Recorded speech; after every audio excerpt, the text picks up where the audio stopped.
Hello, my name is Stavros Migkos and I am PhD candidate at the Department of Accounting and Finance of the University of Western Macedonia. Today, at the 25th International Balkan and Near Eastern Social Science Congress series on economies, business and management, I will present our paper, which is a part of my doctoral thesis. The topic is Designing the Energy Poverty Index Score for Sustainability, also known as the EPIS survey tool, for measuring energy poverty in a post-Lignite region. This work is in collaboration with my two professors, Professor Katarachia Androniki and Professor Farmaki Polytimi. Today, our presentation has, has five main parts.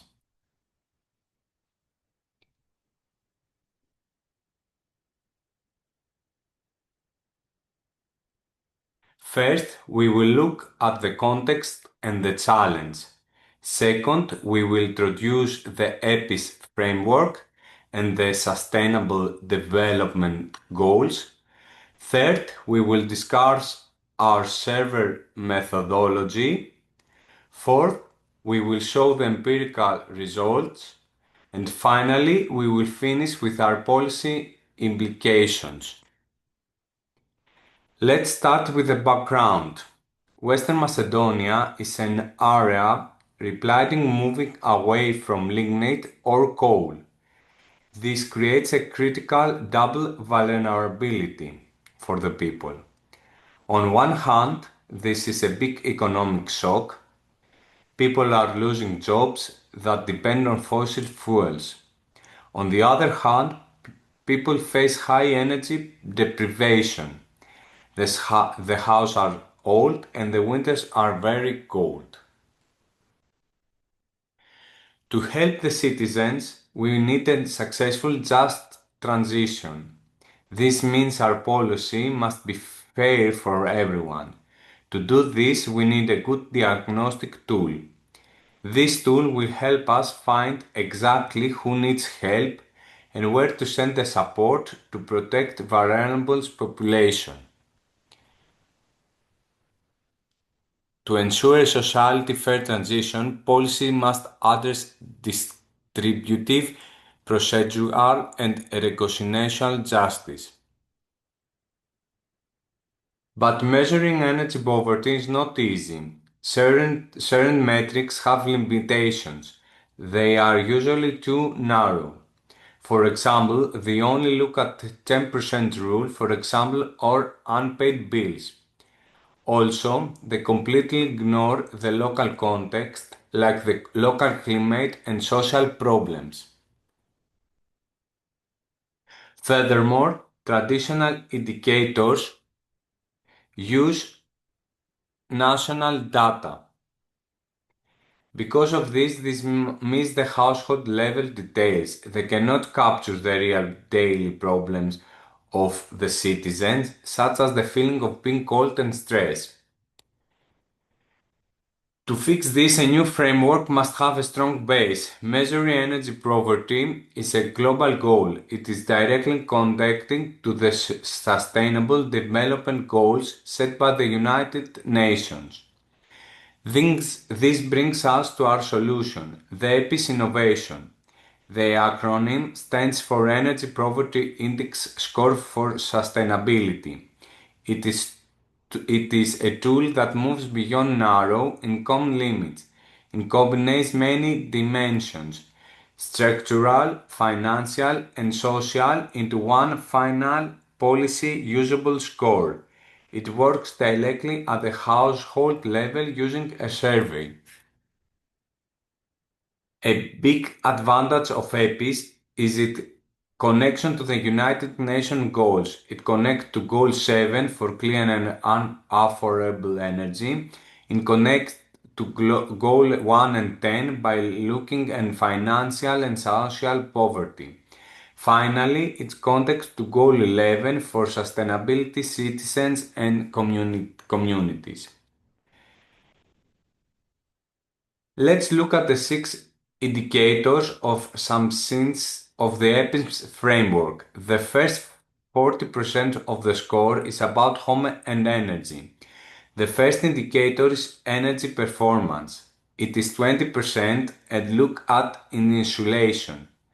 The second indicator is consumption and payment. It is also 20% and looks at the cost of energy. The next 30% is subjective and financial.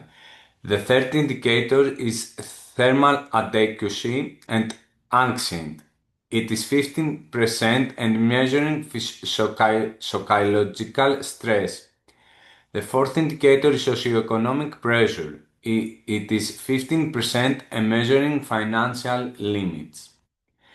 Finally, 20% covers vulnerability and demographics. The fifth indicator is household vulnerability.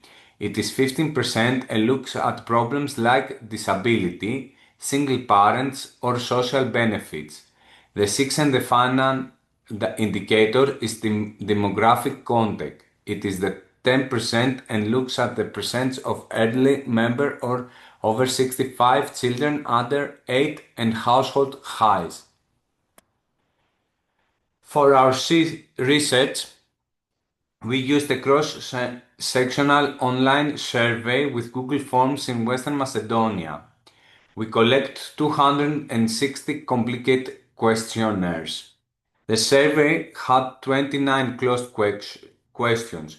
We changed the answer into a scale from 0 to 1 and the calculation to the 6 indication. In the end, we got a final score of out of 100. The question takes approximately 8 to 10 minutes to complete. Brief definitional notes precede sensitive modules to ensure a standardized interpretation of key concepts. Looking at our sample, 33.3% are between 8 and 34 years old, and 42.1% are between 35 and 49 years old. The education level is very high. 40.6% have a master or PhD degree. Also, 42.5% own their house with a mortgage. Even with high education, we found many vulnerability households. Almost 40% have children under 8. 28.4% have members over 6'5". 24.1% receive social benefits. 30.8% have a disability and 11.1% are single parent families. The overall average EPIS score is 25.9 out of 100, but if we look at the specific indicators, the biggest problem is subjective thermal adequacy and accent. This indicator has an average score of 55.9. This shows that physiological stress is a huge part of energy poverty. We also show that 50.6% of households have low indice of energy poverty, scoring 0 to 25. 48.3% have moderated intensity, scoring 26 to 5. Only 0.8% have high intensity. The EPIS tool successfully help us find the households that are in the most danger.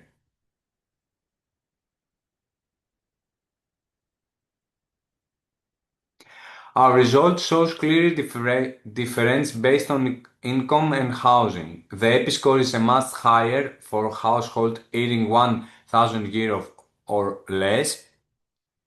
Also, people who rent their house face much higher energy poverty with a score of over 29. We also found important social gradients. Households with a disability have an average score of 30, compared to 25.2 for others. Single-parent families are in a great danger, with an average score of 32. Households with people over 65 also have higher score.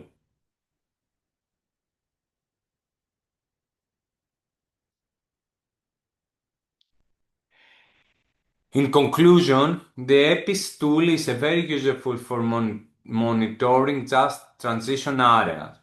Our most important finding is the silent burden, which means that physiological stress is a massive problem. General policies are not enough. We need targeted help like deep house retrofits and direct financial support for vulnerability groups like single parents, renters, and people with disabilities. Finally, I would like to mention that this study is certainly ongoing. It is initial and experimental stage. The EPICS index appears to be successfully applicable. Our goal is to increase the sample size for the region, so Western Macedonia, in order to generalize the index.